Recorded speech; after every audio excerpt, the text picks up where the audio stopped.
So this is a video lesson on special right triangles, where using the special right triangle relationships among the sides of special triangles, right triangles, we find the heights and lengths of those sides. So the first relationship we're going to talk about in this video is a 45, 45, 90 triangle theorem, which states if I have a triangle where the two acute angles of a right triangle are both 45 degrees, then the hypotenuse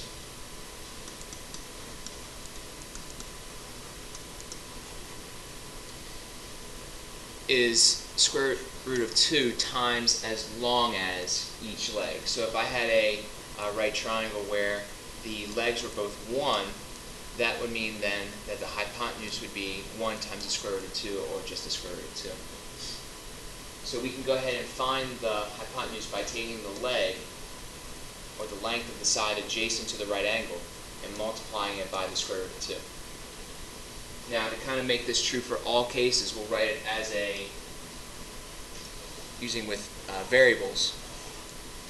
Again, remember, if both these angles are 45 degrees, that means they're congruent to each other. So sometimes you'll see markings like that in the angles, which tell me that the angles are congruent, which also makes it a 45, 45, 90.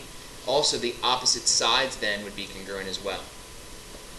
So let's just use variables, and typically with 45, 45, 90, we'll use the pattern A root 2.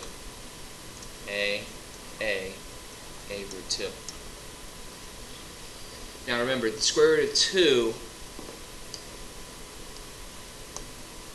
that we see right there, that's going to help to remember that's going with the hypotenuse by kind of remembering the idea of hypo2 hypotenuse. So when you say the word hypotenuse, you can kind of see that the sound of 2 is in the middle there. So hypotenuse tells you that's where the square root of 2 goes. So we'll kind of try a couple examples together, and then you'll be able to try some on your own. Looking at examples 1, 2, and 3, these are all examples of 45, 45, 90 triangles, because either they tell me one of the angles is 45 degrees, or they tell me the legs are congruent, or they tell me that the legs are congruent as well. So because of that relationship, I understand that it's going to follow the 45, 45, 90 pattern of A square root of 2. So the first thing I'm going to do in my red color pen here is I'm going to go ahead and look at the sides opposite of the 45 degree angles. I'm going to label them as A. So here's 45 degrees, so opposite this is equal to A. That means that this angle is also 45 degrees, so this would also be A. And then my hypotenuse, which is always opposite of the right angle, would be A root 2. So in example 1, where they want you to find all the missing sides of the triangle in simplest radical form, once we know that A is equal to 6, then we can go ahead and find the remaining pieces of the triangle by saying that this leg would also be 6, and this hypotenuse would be 6 times the square root of 2. In example 2, we know it's 45, 45, 90 because the legs are congruent. So let's go ahead and label my pattern.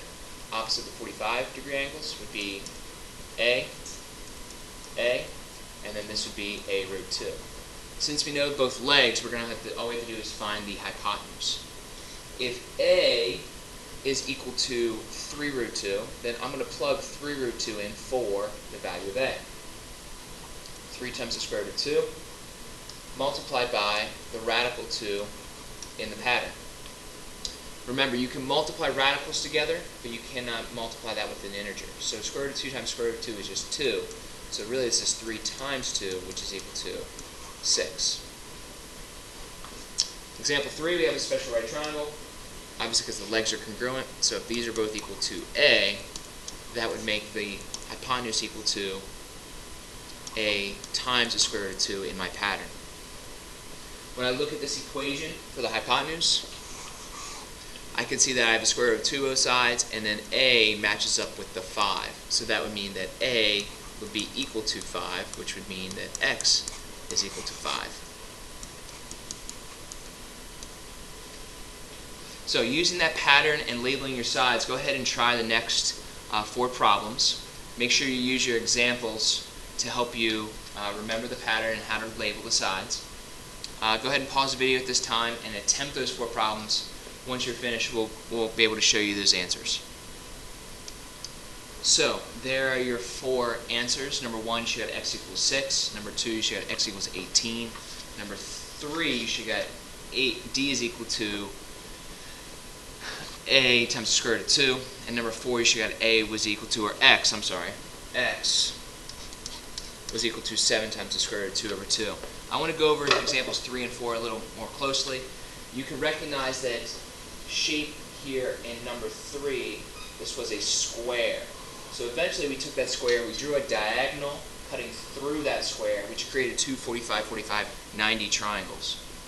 Once I did that, I labeled my sides of A, and then I found D by multiplying 8 by the square root of 2. In number 4, we labeled our sides based off our relationship because the legs were congruent. That meant the angles were congruent in both 45 degrees. We looked at this equation of 7 equals A times the square root of 2, which is right here. And what we did to both sides was to get a by itself, we had to divide by the square root of 2. Since we don't like the square root of 2 in the denominator, we're going to do something called rationalizing. And to rationalize, you're going to multiply the square root that's in the denominator to the top and to the bottom of that fraction. When you do that and you multiply a square root by itself, you just get that number 2. And now this answer for x is rationalized. In example 5, we have a word problem here. So we have the body of a dump truck, which is being raised to empty a load of sand. How high is the 18-foot bed raised from the frame if it's tipped upward at a 45-degree angle? So it looks like our dump truck at resting position. It's going to look something like this. And this is the body right here. If that body is 14 feet long, and then it's raised, and let's draw another picture here, this 14-foot bed is raised 45 degrees. It's raised 45 degrees. They want to know, once it's raised 45 degrees, how high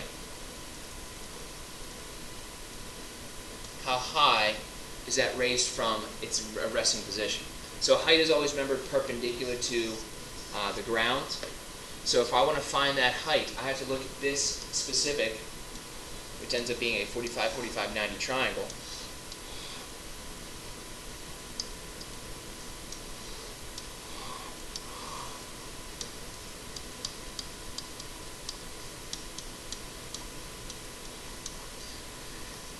I want to find the height of that triangle. So if this is the height, then this length is also going to be the same.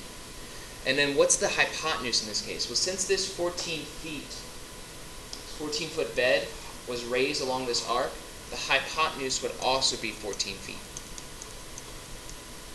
So again, just label your pattern once you know it's 45, 45, 90, A root 2. And then we're going to go ahead and set the hypotenuse equal to A root 2. We're going to do a lot like we did in number 4 above. We're going to divide by the square root of 2.